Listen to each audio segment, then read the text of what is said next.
ఏడుపాయల వనదుర్గా భవానీ దేవస్థానం తెలంగాణ రాష్ట్రంలోనే ఎంతో ప్రసిద్ధమైనటువంటి క్షేత్రము.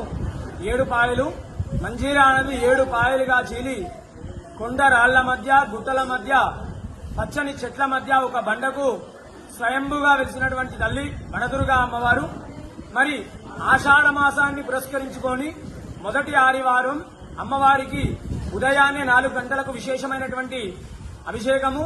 తదనంతరం అమ్మవారికి శాకాంబరి దేవి రూపంలో అన్ని రకాల కూరగాయలతో అమ్మవారిని అలంకరించడం జరిగింది.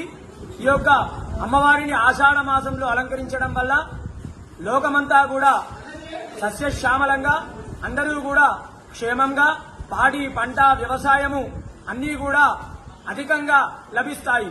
అదేవిధంగా ఆషాఢ మాసం లోపల ఈ యొక్క శాకాంబరి అమ్మవారి అలంకరణ చేయడం వల్ల వచ్చేటువంటి వ్యాధులు గాని అన్నీ కూడా తొలగిపోయి వర్షాలు అధికంగా పడతాయని చెప్పి శాస్త్ర వచనము. ఉదయం నుండే కూడా ఈ యొక్క ఏడుపాయలో భక్తుల రద్దీ అధికంగా ఉంది. ఒక తెలంగాణ రాష్ట్రం నుండే కాకుండా ఆంధ్రప్రదేశ్, కర్ణాటక, మహారాష్ట్ర, ఇతర రాష్ట్రాల నుండి కూడా భక్తులు ఉదయాన్నే వచ్చి మంజీరా నదీ పాయలో స్నానాలు ఆచరించి అమ్మవారికి మొక్కులు చెల్లించుకుంటున్నారు.